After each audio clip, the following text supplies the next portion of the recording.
한 절씩 교독합니다. 열왕기상 10장 4절부터 스바의 여왕이 솔로몬의 모든 지혜와 그 건축한 왕궁과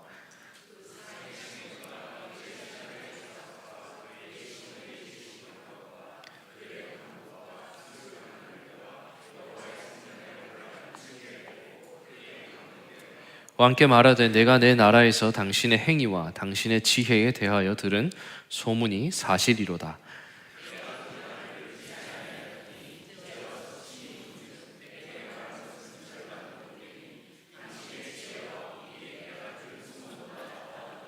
복되도다 당신의 사람들이여, 복되도다 당신의 이 신하들이여, 항상 당신 앞에 서서 당신의 지혜를 들음이로다.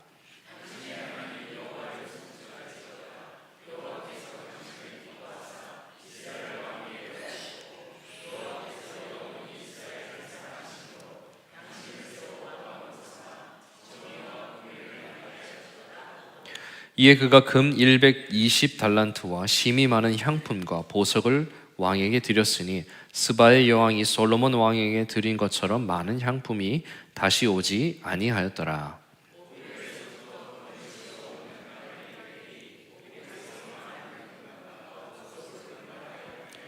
왕이 백단목으로 여호와의 성전과 왕궁의 난간을 만들고 또 노래하는 자를 위하여 수금과 비파를 만들었으니 이 같은 백단목은 전에도 온 일이 없었고 오늘까지도 보지 못하였더라.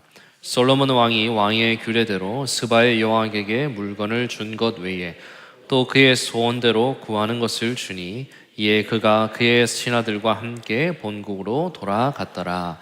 아멘. 네, 우리 옆에 있는 분들하고 한번 인사하겠습니다. 말씀에 은혜 받읍시다. 이렇게. 네. 자, 우리는 지난주에 여자이면서 성경 안의 주변인이었던 하갈에 대해서 같이 이야기를 나눴습니다.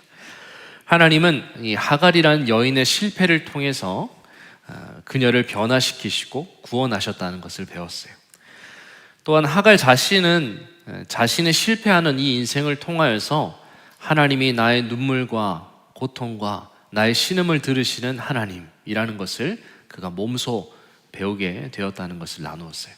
자, 그러면 우리가 좀 시각을 조금 넓혀서 여자라는 존재가 우리 구약 성경 안에서는 어떤 위치에 있을까를 한번 살펴보고 말씀을 듣기를 원합니다. 구약 성경 안에서 여성은 주로 아내이며 어머니로서 출산하는 일, 가산을 담당하고 또 양육이나 가정의 교육을 책임져서 맡았던 사람이 바로 이 여자라는 존재입니다. 하지만 여자는 항상 남자의 그늘 아래에 있어야 했어요. 여자는 결혼 전에는 아버지에게 종속이 되어 있고 결혼 후에는 남편에게 이제 종속이 됩니다. 이혼하는 과정에서도 그런 종속이 이어졌대요. 그래서 여성은 남편을 버릴 수가 없어요. 근데 남자는 여자를 버릴 수가 있었다는 겁니다. 사회적으로도 남성이 없는, 남성에게 속하지 않은 여성은 경제적으로 자립할 수도 없었다고 해요. 사회생활이나 여자가 스스로 삶을 개척해서 자주적으로 사는 일은 거의 불가능한 시대가 언제냐? 바로 우리가 읽고 있는 이 구약 시대의 모습이라는 겁니다.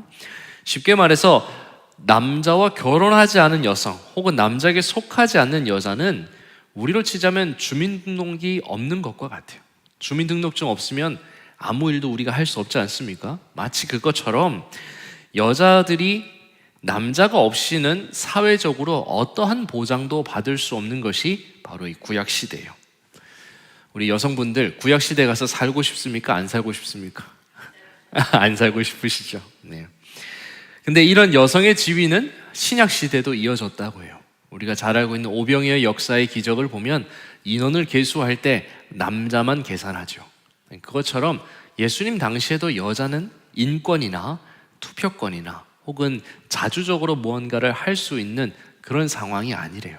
그러니 지금 시대에 태어난 것이 복입니까? 아닙니까? 네, 한편으로는 복이죠. 네. 그런데 간혹 이 성경에는 보면 이런 범주를 벗어나는 여인들이 있어요.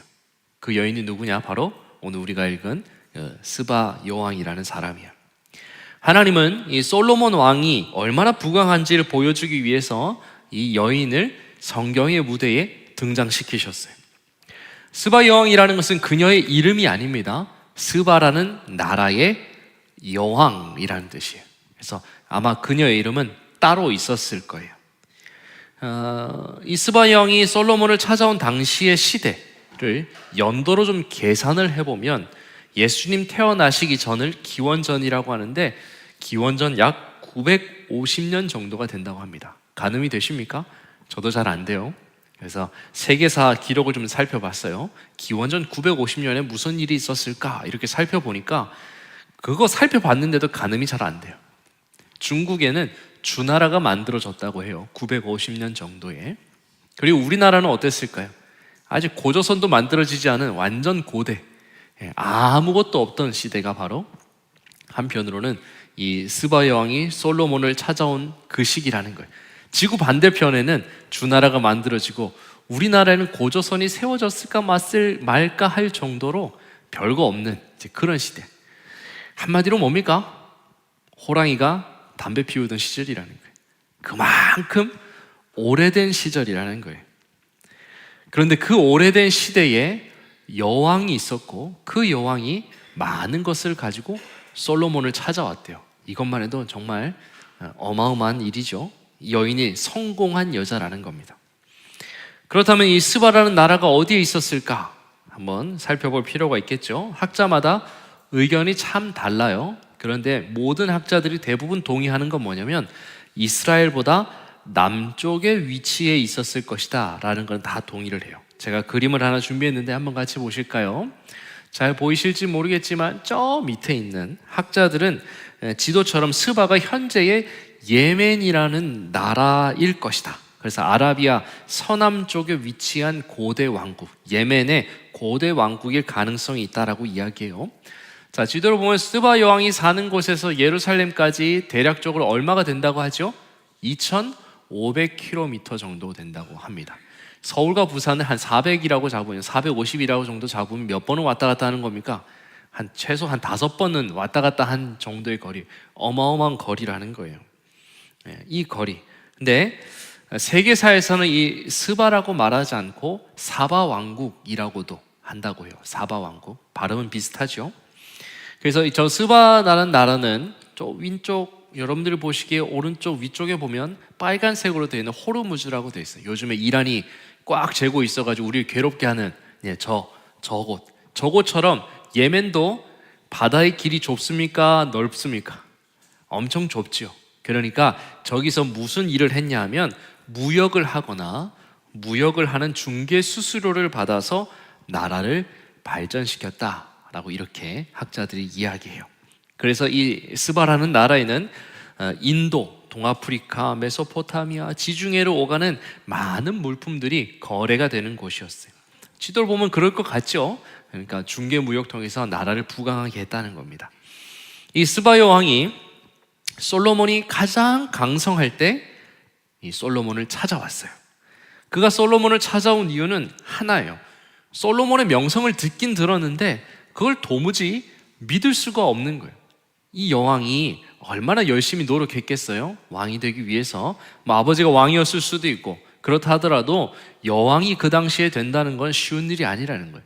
자기도 열심히 노력하고 지혜가 뛰어나서 왕이 되었는데 저기 북쪽에 가보면 솔로몬이라는 왕이 있는데 그 명성이 이미 아라비아 반도에 쫙 퍼져 있어가지고 도저히 그 얘기를 들을 때마다 믿을 수가 없는 거예요. 그래서 스바 여왕이 어떻게 생각했냐?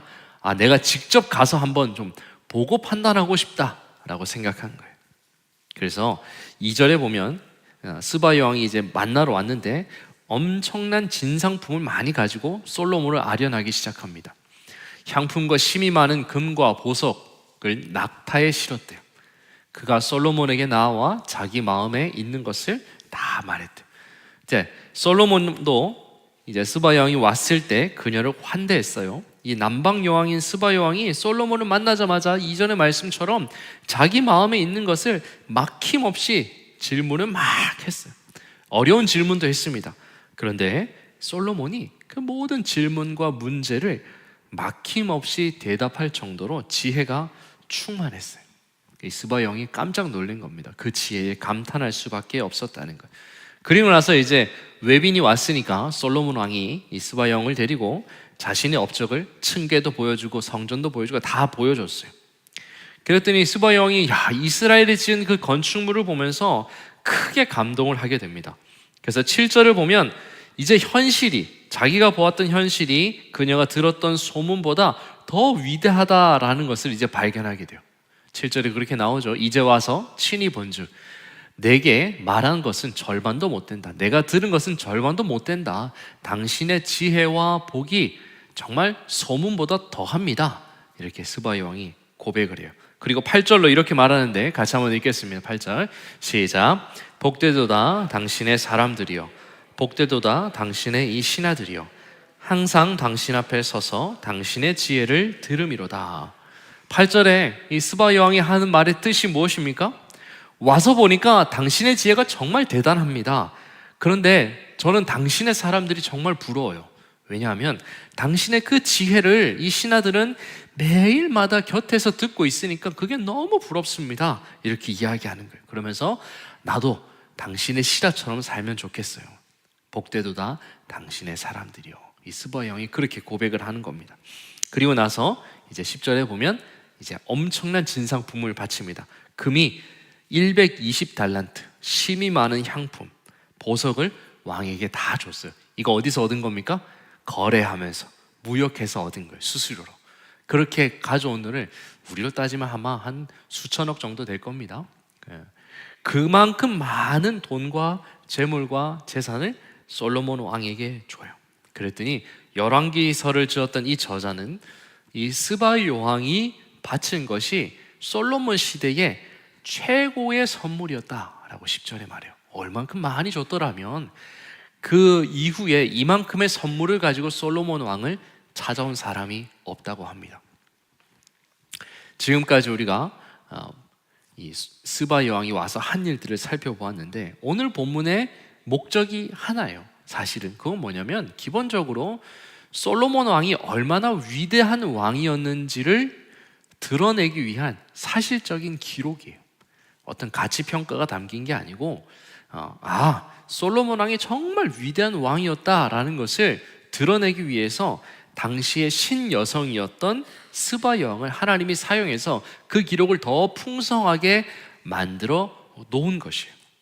그래서 우리는 이 여인을 볼 때마다 그렇지, 왕에게 진상품을 가지고 와서 도와준, 그리고 그것을 바친 주변인 정도로 우리는 생각하고 책을 덮습니다. 그런데 이 여인이 매우 중요합니다. 왜 중요할까요? 바로 예수님 때문이에요. 예수님 때문에 이 여인이 모든 주변인들 중에서 어떤 면에서는 정말 중요한 한 여자가 됩니다. 자, 그럼 시간을 좀 더 950년에서 빨리 감아서 예수님 시대로 가봅시다. 자, 예수님 시대에 가보면 사람들이 예수님에게 와서 뭐라고 얘기하냐면 표적을 좀 보여주세요, 이렇게 이야기해요. 표적. 자, 표적이 무엇일까요? 이해하기 쉽게 우리 초등학교, 국민학교 시절 때를 생각해 봅시다. 그때는 아침마다 조회가 있었죠. 조회라고 하나요? 그렇죠? 그럼 뭐 합니까? 그 기나긴 교장 선생님의 훈화 말씀을 들어야 됩니다. 그 듣기 전에 학생들이 다 이제 운동장에 다 쏟아져 나오면 막 정리가 안 되고 지들끼리 막 놀고 막 있지 않습니까? 그럼 선생님이 딱 나와서 뭐라고 얘기합니까? 한 친구를 꼭 찍어서 기준! 이렇게 하죠. 그러면 그 친구가 어떻게 합니까? 오른손을 높이 들고 기준이라고 외치면 친구들이 어떻게 됩니까? 그 친구를 중심으로 해서 오하열을 맞춰서 줄을 딱 쓰게 됩니다. 이 표적이라는 게 이 기준과 비슷해요. 당시 사람들은 모든 사람들이 하나님의 능력을 알 수 있도록 기준점이 될 만한 사건을 만들어 달라고 예수님에게 요청을 해요. 예수님은 이러한 요청이 왔을 때 이 스바 여왕이 마지막 때에 중요한 표적이 될 것이다 라고 말씀하셨어요. 마태복음 12장 42절인데 같이 읽어봅시다. 시작. 심판 때에 남방 여왕이 일어나 이는 그가 솔로몬의 지혜로운 말을 들으려고 땅끝에서 왔음이거니와 솔로몬보다 더 큰 이가 여기 있느니라. 42절에서 말하는 저 남방 여왕이 오늘 우리가 읽은 스바 여왕과 같은 인물이에요. 예수님은 구약 성경 안에 잠자고 있던 이 스바 여왕을 다시 성경의 무대에 등장을 딱 시키세요. 그래서 예수님의 심판 때, 즉 세상의 마지막이 가까워 오면 올수록 이 스바 여왕이 이 세대의 사람들을 정죄할 것이다 라고 말해요. 다시 말해서 이 스바 여왕이 중요한 하나의 신앙과 믿음의 기준점이 될 것이다 라고 말해요. 그 이유는 이 여인이 솔로몬의 그 지혜를 듣기 위해서 수천 킬로 되는 그 떨어진 그 거리를 땅 끝에서부터 오는 수고를 마다하지 않았기 때문이에요. 예수님의 말의 뜻은 심판 때가 되면 솔로몬보다 더 큰 이가 밝히 드러나 있음에도 불구하고 그 더 큰 이에게 오는 수고를 하지 않는다는 거예요. 그래서 남방 왕 여왕의 이 이야기가 예수님을 알지 않으려고 하는 사람들을 정죄하고 깨우치는 하나님의 도구와 기준이 될 것이다 라고 말하는 거예요. 예나 지금이나 사람들은 다 자기를 위해서 수고하며 살아갑니다. 누가복음 14장에 보면 예수님은 큰 잔치 비유를 하세요. 근데 그 비유의 잔치의 내용을 좀 살펴보면 당시 사람들도 분주하게 살았대요. 누가 큰 잔치를 크게 베풀었는데 어떤 사람은 밭을 사가지고 밭에 가야 된다고 말했대요. 또 어떤 사람은 소를 하나 샀는데 그 소의 성능을 테스트해야 된대. 그래서 나는 그 잔치에 갈 수 없다고 말해요. 또 어떤 사람은 나는 장가 들어서 와이프하고 같이 있어야 돼요. 그래 나는 그 잔치에 가지 않습니다 라고 말했다고 해요. 마태복음 22장에도 보면 비슷한 비유가 나옵니다. 왕의 아들이 혼인잔치에 사람들을 초대했는데 어떤 사람은 아예 관심이 없대요. 그리고 어떤 사람은 밭에 가야 되고 또 어떤 사람은 자기의 사업이 바빠서 왕의 초대를 거부했다는 거예요. 그러니까 예수님은 이 비유를 통해서 예수님이 살던 그 당시의 사람들도 하나님을 위한 열심보다 자기의 열심을 위해서 자기를 위한 열심으로 산다고 예수님이 콕 찍어서 지적을 하고 있는 겁니다. 2026년 현대 사회도 마찬가지이죠. 우리 사회도 정말 자기중심적으로 사람들이 삽니다. 제가 설교를 준비하면서 여론조사를 또 한번 살펴봤어요. 여러 가지를 살펴봤는데 이 2026년에 사람들의 관심은 무엇인가? 라는 제목의 타이틀을 한번 찾아봤어요. 그랬더니 결론은 하나예요. 내가 잘 사는 것과 내 삶의 질이 좀 높아지는 거를 지금 이 시대의 사람들이 너무 많이 원하고 있대요. 그래서 사람들이 젠더 갈등이라고 남자 여자의 갈등, 기후변화, 전쟁, 경제적 불안 이런 사회 속에 살면서 어떻게 하면 나를 지키고 더 잘 살 수 있을지에 대하여서 몰두하고 열정적으로 살아간다라고 사람들이 그렇게 평가되어 있다는 겁니다. 여러분들은 어떻습니까? 여러분들은 어떤 분주함 가운데 살아가고 있습니까? 우리는 이러한 세상 속에 살아가면서 기억해야 될 것이 하나 있어요. 우리가 구원과 신앙에 대하여서 핑계할 것이 없다는 거예요. 나는 몰랐어. 나는 듣지 못했어. 나는 다른 이들 때문에 믿음 생활하는데 문제가 있을 뿐이야. 내가 교회를 멀리하는 것은 내 믿음의 문제가 아니고 나의 상황이 나를 그렇게 만든 거야. 하나님이 조금 섭섭해도 어쩔 수 없어. 세상을 향한 나의 수고는 괜찮고 지금은 내가 해야 될 중요한 일은 돈을 버는 거야. 이렇게 우리가 하나님 앞에서나 사람 앞에서 핑계할 수 없다는 거예요. 어떤 일, 어떤 상황, 어떤 형편에 우리가 놓인다 하더라도 예수님에게 나오는 것을 핑계할 수 없습니다. 이방의 스바 여왕도 수천 킬로미터를 달려서 연약했던 그 인간의 말을 듣기 위해서 그 솔로몬의 지혜를 들으려고 왔다는 거예요. 그래서 우리 예수님께서 오늘 우리에게 말씀하시는 것은 단순히 바쁘고 열심히 사는 걸 지적하는 것이 아니에요. 하나님은 자기 열심, 자기를 위해서만 열심히 사는 사람들을 말하고 있는 것입니다. 여러분들이 가지고 있는 우리 주님을 향한 열정과 사랑을 이 여인과 한번 비교해 보십시오. 주님을 향한 수고가 있습니까? 우리 주님을 위해서 애쓰는 삶의 모습이 있다는 거예요. 그래서 스바 여왕처럼 하나님을 위해서라면 하나님의 지혜와 말씀을 듣기 위해서는 수천 킬로미터를 달려갈 수 있는 의지와 뜻이 나에게 있는가라는 것을 살펴보아야 한다는 겁니다. 나와 우리에 대하여서 같은 울타리에 사는 가족들을 위해서는 최선을 다해서 열정적으로 사는데, 우리를 구원하신 우리 하나님에게 드려지는 여러분들의 삶의 열정과 열심이 그것에 비하여서 현격하게 빈약하다면 우리는 어떤 사람인 것입니까? 솔로몬보다 더 큰 하나님이 저와 여러분들의 삶에 드러나 있습니다. 그렇죠? 우리 주님께서 십자가에 달리셨고요, 부활하시고 난 다음에 하늘 위에 오르면서 많은 이들에게 드러나셨어요.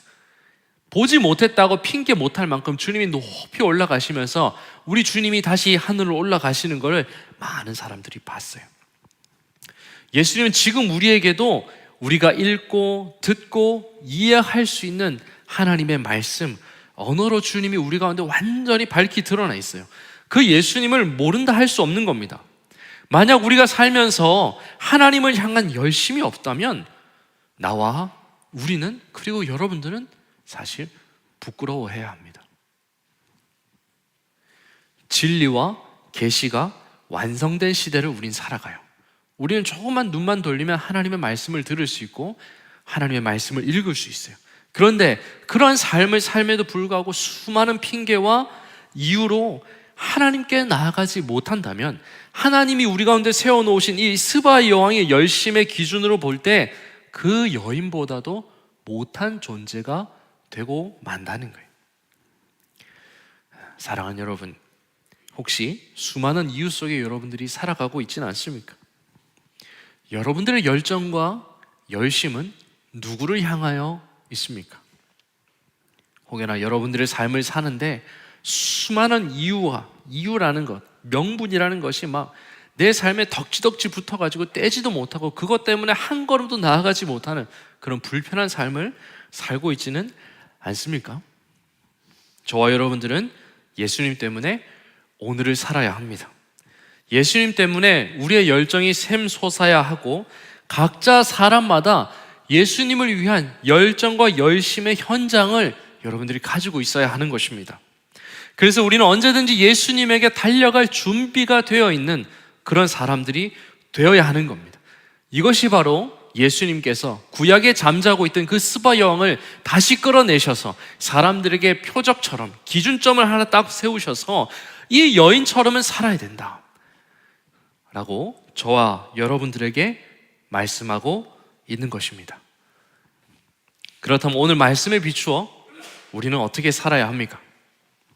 우리는 오늘 말씀의 제목처럼 지금을 살아가는 신앙의 열심을 가져야 합니다. 고린도후서 6장 2절인데 같이 읽습니다. 시작.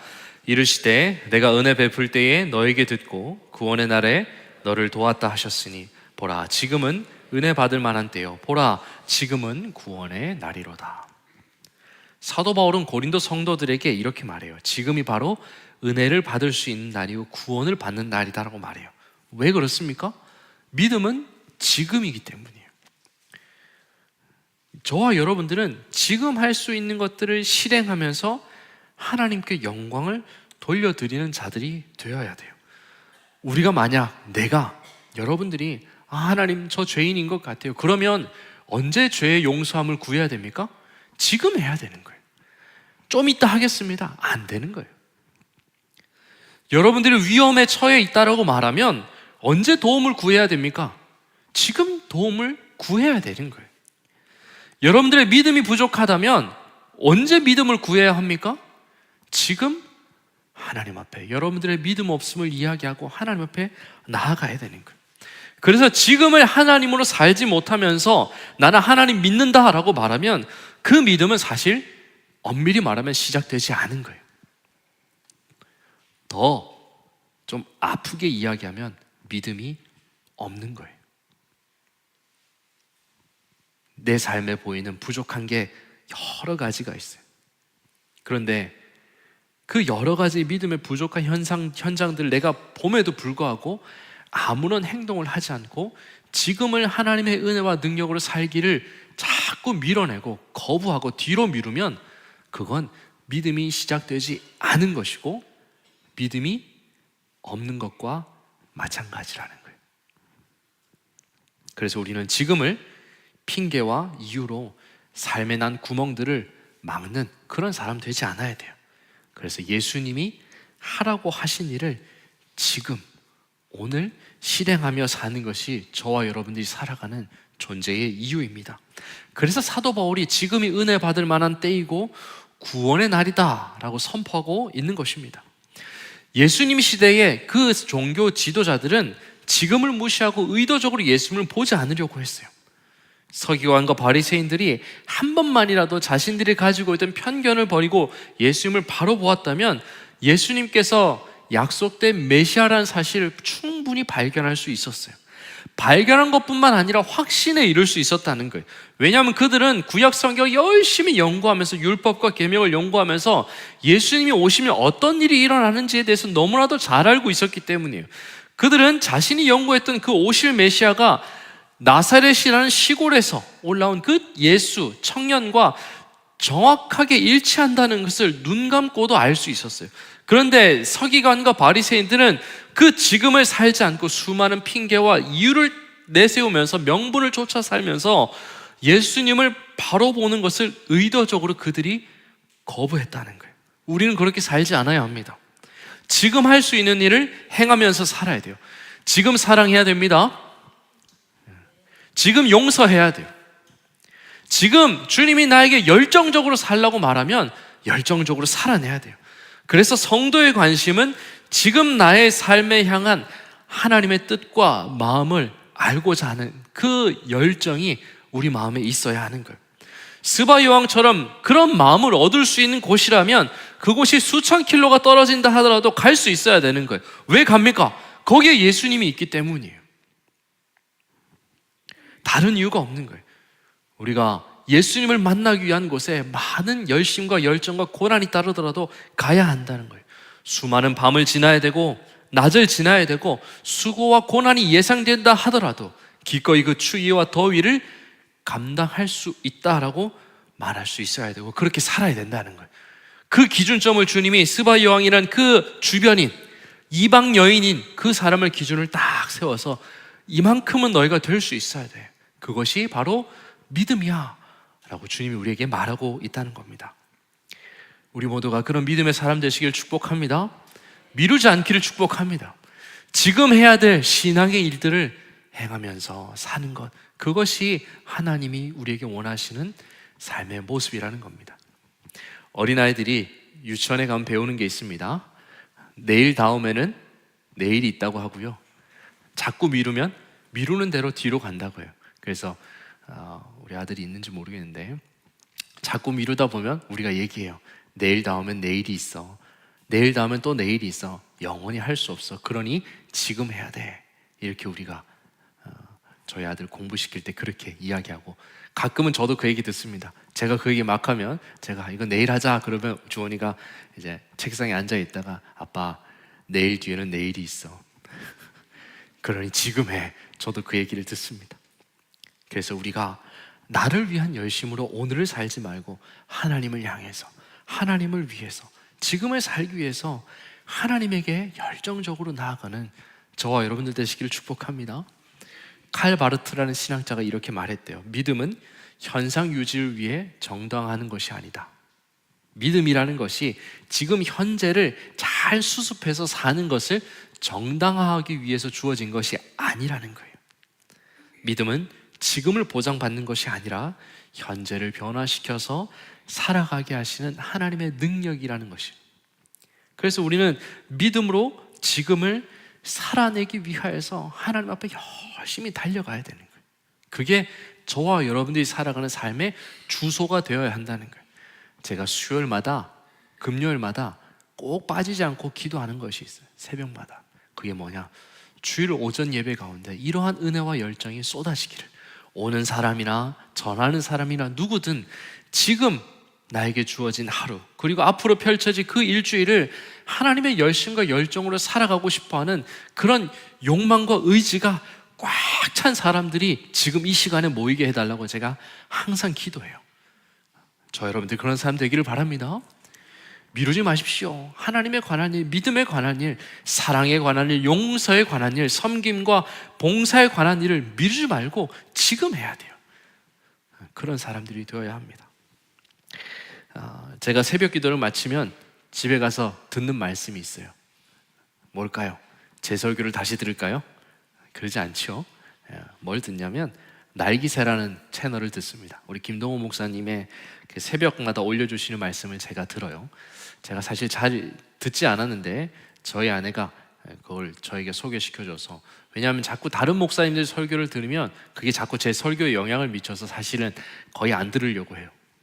근데 월요일에 이제 새벽 기도를 마치고 집에 와서 이제 아침에 이제 그걸 듣는데 굉장히 큰 울림을 저에게 주시는 말씀이 있어서 오늘 소개합니다. 지난 월요일에 주님이 우리 김 목사님께서 나름 열심히라는 신앙의 함정을 말씀하셨어요.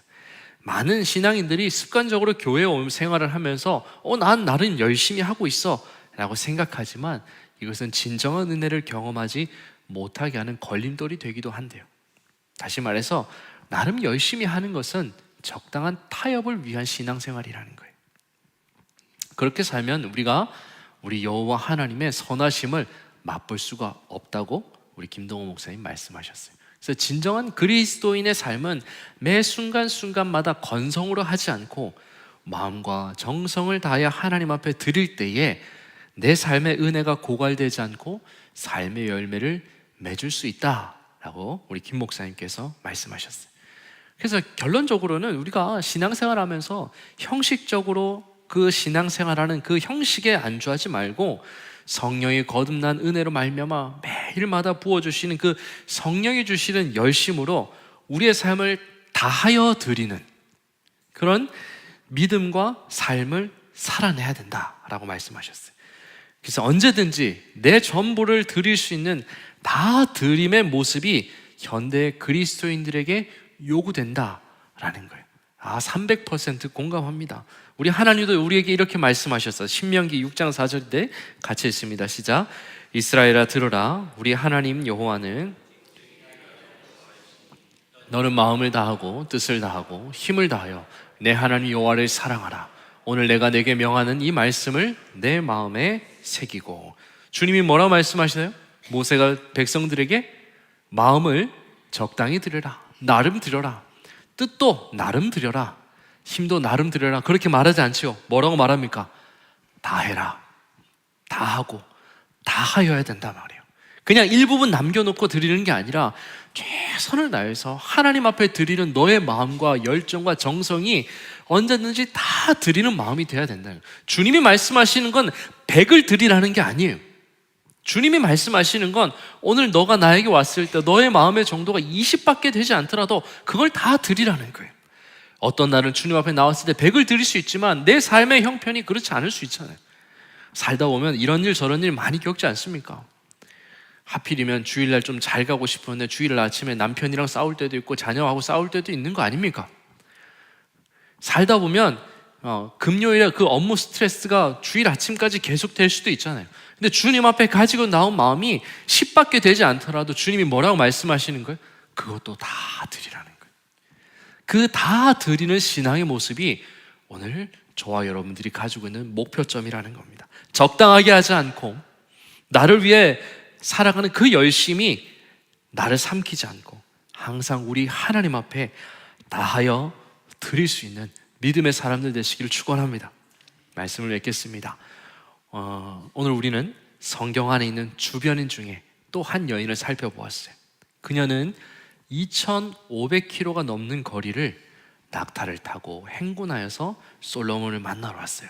그 만나러 올 때까지 날씨가 좋았겠습니까? 폭풍과 폈을 때고 모래바람이 불었을 것이고 낮이면 뜨거운 태양이, 밤에는 차가운 공기가 자신을 감쌌을 거예요. 그래도 그녀는 그 열심을 가지고 찾아왔어요. 근데 예수님은 약 1000년 전에 있던 그 여인을 다시 성경의 무대에 등장시켜서 너희가 가지고 있는 하나님에 관한 신앙의 열정이 이 여인만큼은 되어야 한다 라고 주님이 기준을 딱 세워주셨어요. 그래서 나름 열심히 믿는 것이 아니라 하나님을 향하여 항상 나의 전 존재가 쏟아져 나오는 다함을 간절히 사모하며 현재를 살아가는 하나님의 열심을 우리 안에 심고 살아가는 저와 여러분들 되기를 바랍니다. 저도 이번 한 주 여러분들이 그러한 열심과 열정으로 살아갈 수 있도록 기도로 돕고 함께 중보기도하는 목회자가 되도록 하겠습니다. 함께 기도하겠습니다. 하나님,